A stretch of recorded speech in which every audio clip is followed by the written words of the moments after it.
We got 12 puppies, and we're gonna go see the sheep. Here they are. We're in one of our farther pastures. Come on, little ones. Come on, everybody. Come on. All right, puppies. Come on. Come on, puppy.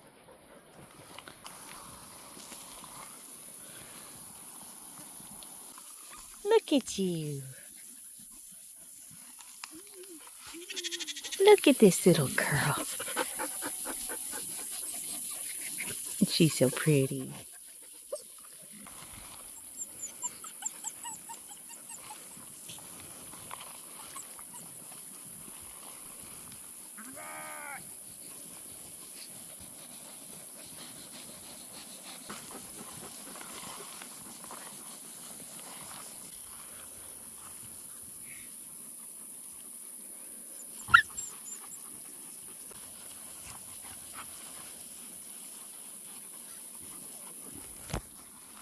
Enough. We're working.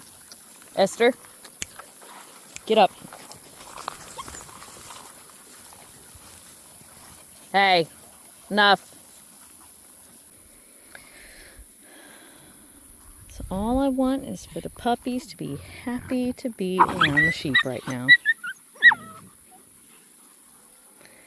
See that? And that's Ladybird putting these puppies in their place. And the adults do that a lot, just like I do that as well.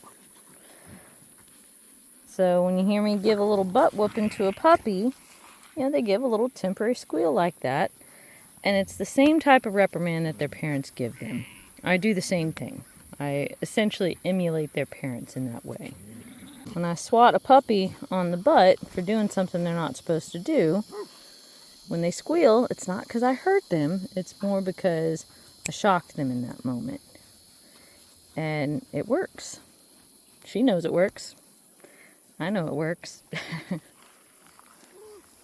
It's really an appropriate way to tell these puppies when they're doing something wrong. I do not in any way believe that you should only use positive reinforcement. Positive reinforcement's good, but you also need negative reinforcement. They both serve purposes. Positive reinforcement tells them when they're doing good things. Negative reinforcement tells them when they're doing bad things.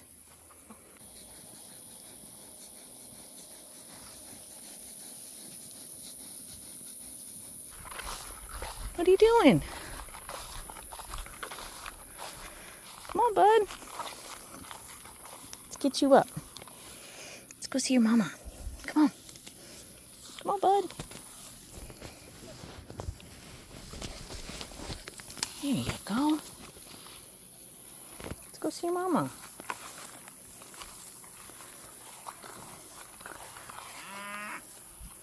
There's your mama. She's coming to get you. She's coming. Go get some dinner. He looks like a newborn, but if you can believe it, he's a few weeks old. There's your mama. There's your mama. Go get those udders. Go get them.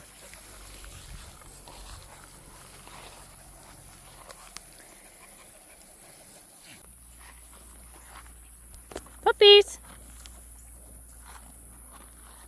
Girls, come on! Oop, I'm sorry.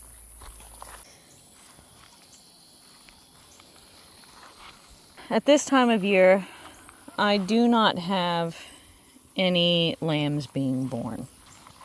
It is nice to be during lambing at the time where I've got puppies so that I can go through some of that training with them as well. But no big deal. I mean, really all it takes is when it comes to the first time that your dogs are experiencing lambing, you just want to be there for the first lamb or two that they are around during that time so that they can have someone chaperoning them, making sure that they're not overly interested in the baby and they don't start getting too interested in the afterbirth to where it kind of turns into them chewing a little too much on things they're not supposed to chew on. That can happen sometimes. Kind of And it's not an aggressive thing, it's more of an instinctual thing that can happen. Kind of like mamas chewing the tails off their babies. It's like they get too interested in it. So, just simple things of using your voice to tell them that they need to calm down. So what I'll do is I'll say, hey, calm down, hey. I'll use that voice, just those long, drawn-out words, to where I'm not exactly griping at them, but I sound serious, but I'm also emulating the energy that I want them to have. Look at these puppies. They're doing awesome. There's Duke telling these puppies to calm down. This little red boy, so he was the one that I mentioned isn't very interested in me. He's more interested in livestock. He is awesome. I really like him. It's not that like he's scared of me or anything. He's just, he really prefers to hang out with the animals. He doesn't go out of his way to say hi to me or anything. And keep in mind, that's one of the big reasons I decided to keep Clementine. I mean, she's a beautiful dog. She was actually the brunt of her litter, but I absolutely love that mentality of livestock guardian puppies who are not terribly interested in me. They're way more engaged with the animals than with humans. She still comes and says hello to me and whatnot, but not nearly as much as Gertrude, for instance. Gertrude's an excellent dog also, but I really like that more focused guardian mentality. That puppy thinks it's awesome.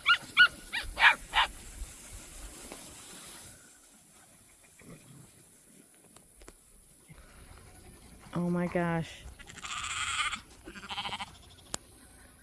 I can see Maple. She's coming to hang out with us. Maple loves going for walks far away from the house. She just hates doing it by herself. Maple, hi honey. Come on. Come on, Maple. Come on. Come on, Maple. You haven't been out here in so long. It's probably been a year.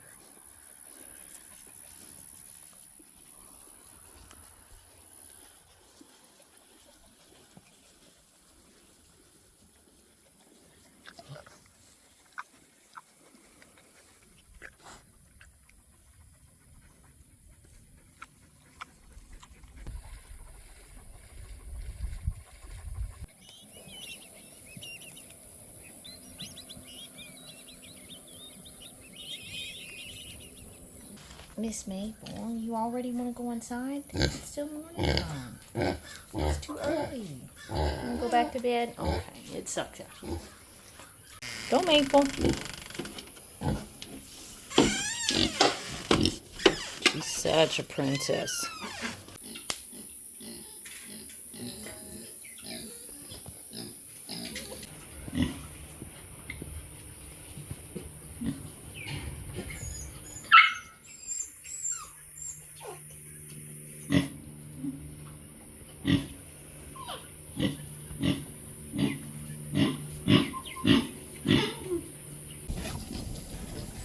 Here's Rye. He's out of the kennel.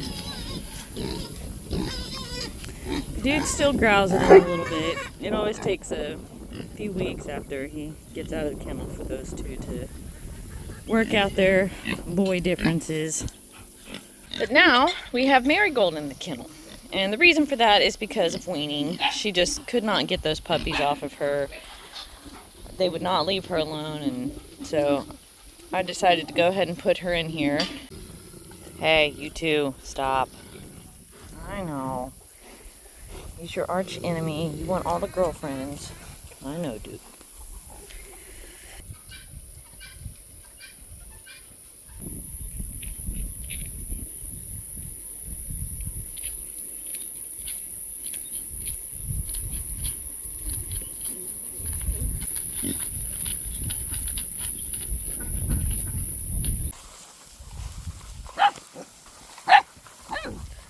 We got all the puppies. So of course it does take some puppies a little bit longer to decide that they want to come out into the pasture. That was the case for Silver Boy and a couple of other puppies. But everybody's out here. Everybody's coming out into the pastures without fail.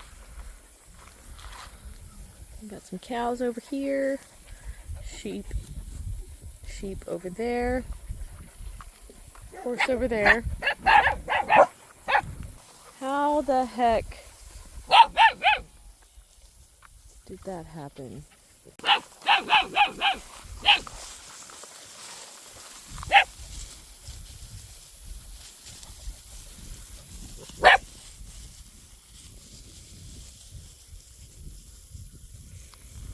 You're a sweet boy. Hi, alligator. Hi, alligator.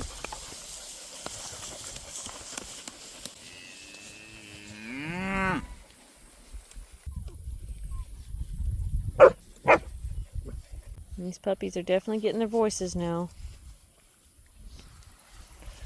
Learning about what to bark at, like coyotes, for instance.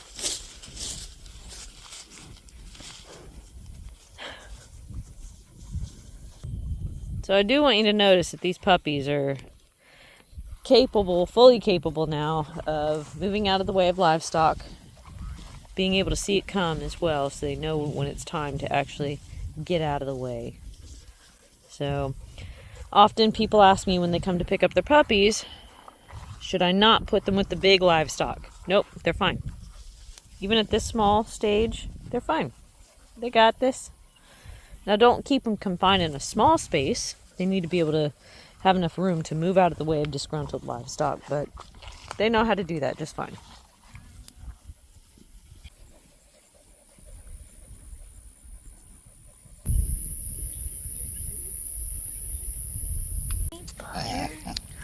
Butter. Sweet girl. And Butter. She's a good pig. She's just got PTSD. I call her my PTSD pig. She definitely came from some sort of an abusive situation. I can tell that much, but I don't have any details or information on it, really. You know, she's missing an ear over here.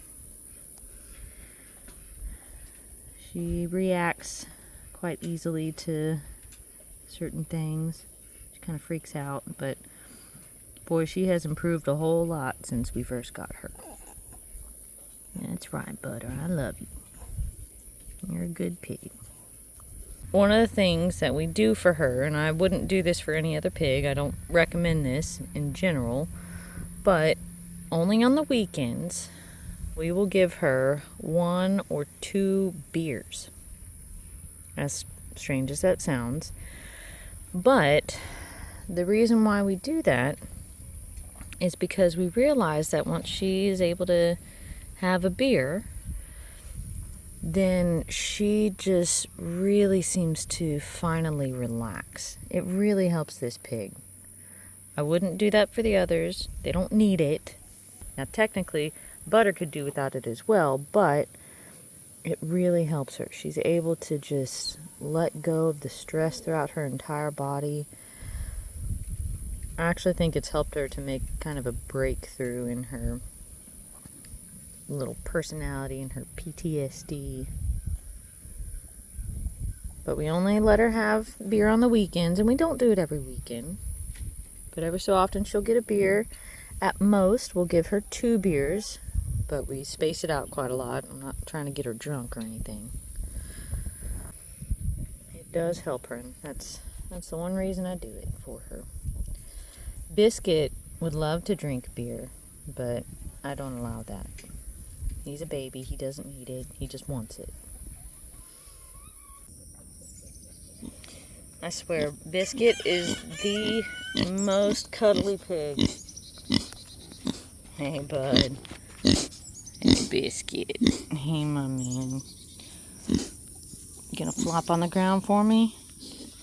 Oh, there you go.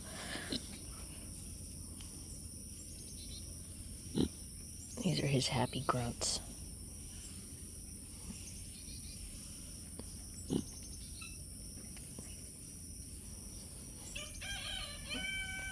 Does that feel good, Biscuit? Also, Biscuit is the only pig that I 100% trust kissing on the face. Now, I can touch Maple on the face all I want, and sometimes I can kiss her on the face, but sometimes she just absolutely does not want you near her face. Butter, I would never kiss her on the face.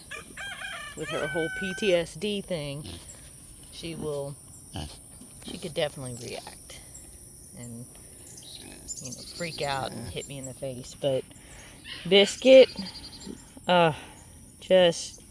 he doesn't care. Whatever you want, he's cool with it. There's your baby tusk. It's finally coming in. I was wondering if you were even gonna get a tusk. There it is. You're finally getting a tusk. That's awesome. Hi, sweet boy.